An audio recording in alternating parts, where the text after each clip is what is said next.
حضرت فاطمہ کی توہین کی گئی، ان کے گھر کو جلایا گیا۔ اگر یہ مان لیا جائے تو اب سوال پیدا ہوتا ہے کہ جب فاطمہ کی توہین ہو رہی تھی، فاطمہ کا گھر گرایا جا رہا تھا، تو سوال پیدا ہوتا ہے شیر خدا کہاں تھے؟ بہادر حیدر کرار کہاں تھے؟ وہ طاقتوں والے کہاں تھے؟ علی نے اپنی بیوی فاطمہ کا حق کیوں نہیں دلوایا؟ میری ماں پر کوئی بولے میں نہیں ٹھہرتا، تیری ماں پر کوئی بولے تو نہیں ٹھہرتا، کسی اور کی ماں کو کچھ کہے وہ غیرت اور جلال میں آ جاتا ہے۔ تو حسنین کریمین کی غیرت پر کیا سمجھتا ہے کہ نعوذ باللہ انہوں نے کچھ نہیں کہا ہوگا؟ پھر کہا ہے تو پھر دکھاؤ۔ علی المرتضی رضی اللہ عنہ کے بارے میں تو کہتا ہے ان کے پاس ذوالفقار تھی، اگر دروازہ بیوی پہ گر گیا تھا تو وہ ذوالفقار کہاں تھی؟ جتنی بھی جنگیں تھی مولا کی وہ 1 by 1 تھی، لیکن اگر پورا مکہ مدینہ علی کے خلاف ہو جائے اور مولا تک و تنہا، جب امام نے کہا تھا کون ہے جو علی کا ساتھ دے تو علی تلوار اٹھانے کے 4 لوگ مسجد میں مولا کے پاس گئے، 4 لوگ۔ امام نے کہا میں 4 لوگوں سے جنگ کیسے لڑوں گا؟ جنگ صفین میں اگر 1 man شو کرنا ہوتا تو مولا پورا لشکر کیوں لے کر جا رہے ہیں؟ امام فرماتا لوگوں کا ساتھ نہیں، میں جنگ کیسے لڑوں گا؟ اصل ہے امامت کا ساتھ دینا، ورنہ مولا علی تو کیا پروردگار عالم اگر چاہے تو کیا فرعون کے لشکر کو نہیں الٹ سکتا تھا؟ خدا چاہے تو آج سارے فرعونوں کو ختم نہیں کر سکتا۔ بھائی اللہ کو 1 man شو نہیں کرنا، اسے دنیا میں اگر فتح چاہیے تو لوگ لڑیں اپنی فلاح و بہبود کے لیے۔ اس وقت بہترین کام یہ تھا کہ لوگوں کا اصلی چہرہ دکھایا جائے، اور وہ چہرہ دکھانے کے لیے بیسٹ آپشن تھا کہ جناب سیدہ دروازے پر جائے، تاکہ تاریخ میں آنے والوں کو پتا چلے انہوں نے نبی کی بیٹی کا بھی احترام نہیں کیا۔ اگرچہ اہل حدیث اور غلام عثمان ظہیر اس روایتوں کو صحیح سمجھتے ہیں اور الٹا وہ تعویل کرتے ہیں کہ اس میں تو حضرت فاطمہ کی بڑی شان بیان ہو رہی ہے کہ بھئی خلافت کے لیے مشورے حضرت فاطمہ کے گھر ہوتے تھے، تو جا کے حضرت عمر نے دھمکی لگائی۔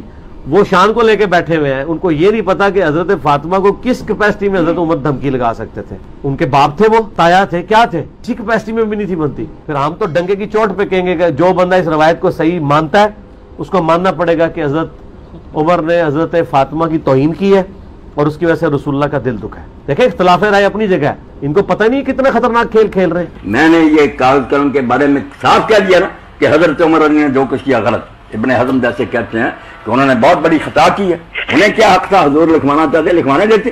جو بات صحیح ہوگی شاہ صاحب میں وہ کہہ دوں گا، مجھے کسی کا ڈر نہیں، نہ میں پرواہ کر لوں۔ مولا علی کہاں تھے جب جناب زہرا پہ دروازہ گر رہا تھا؟ علی گھر میں تھے۔ میرے چھٹے امام فرماتے ہیں مولا علی کو بلایا نبی نے، کہا یا علی جبریل آئے ہیں اور اللہ نے تمہیں سلام کہا ہے۔ فرمایا علی تمہیں اللہ نے پیغام یہ بھیجا ہے کہ تمہاری زوجہ پر تمہارے سامنے ہاتھ اٹھایا جائے گا، تمہیں تلوار نہیں اٹھانی۔ راوی کہتا ہے مولا کی آنکھوں میں آنسو آ گئے اور نبی کو دیکھ کے فرمایا اللہ اور اللہ کا نبی جس پہ راضی ہے اس پہ علی راضی ہے۔ حضرت عثمان پر بھی حملہ ہوا تھا، اور حملہ کرنے والا کون ہے؟ ابن ابو بکر نے حملہ کیا، اس نے داڑھی سے پکڑا اور کھینچا اور پھر اس نے باپ کا واسطہ دیا تو اس نے چھوڑ دیا۔ دوسرا آدمی آیا، اس نے حملہ کرنا چاہا تو زوجہ عثمان آگے آ گئی اور زوجہ عثمان کی انگلیاں کٹ گئی۔ اچھا، آپ کی بیوی پر حملہ ہو رہا ہے، انگلیاں کاٹی جا رہی ہیں، مارا جا رہا ہے، کیا ہو گیا تھا عثمان کی غیرت؟ آپ ہمیں کہتے ہیں نا، تو کیا ہو گیا تھا؟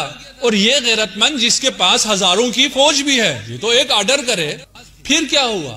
کہتے ہیں رسول خدا نے وصیت کی تھی حضرت عثمان کو کہ صبر کرنا، اور یہ بہت بڑی فضیلت ہے کہ انہوں نے صبر کیا۔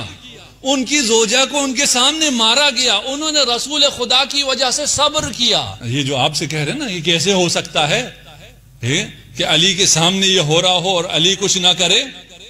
وہ بھائی آپ کے پاس آپ کے اوپر آ گیا، اب آپ بتائیں آپ لوگوں کی غیرت کہاں گئی؟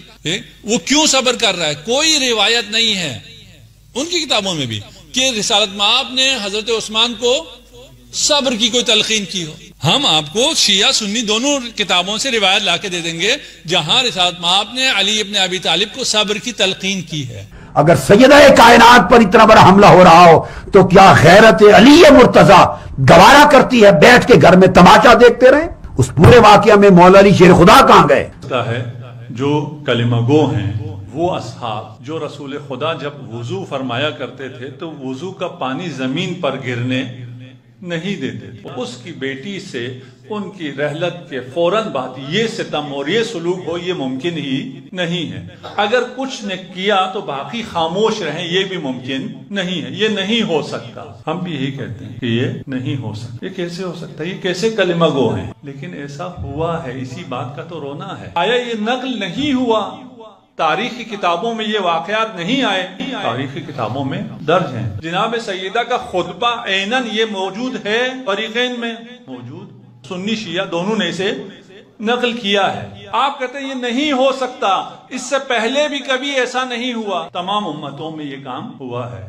بنی اسرائیل کو ویژول معجزات ملے تھے، ان ویژول تمام معجزات کو دیکھنے کے بعد جب حضرت موسیٰ 30 دن کے لیے گئے، 30 دن بعد واپس نہیں آئے، 31واں دن 32واں دن یہ سب کے سب مشرک ہو گئے، گوسالہ پرست ہو گئے۔ حضرت موسیٰ کے سارے اصحاب یہ سارے معجزات دیکھنے کے بعد کیسے ہو سکتا ہے؟ نہیں ہو سکتا، لیکن ہوا ہے۔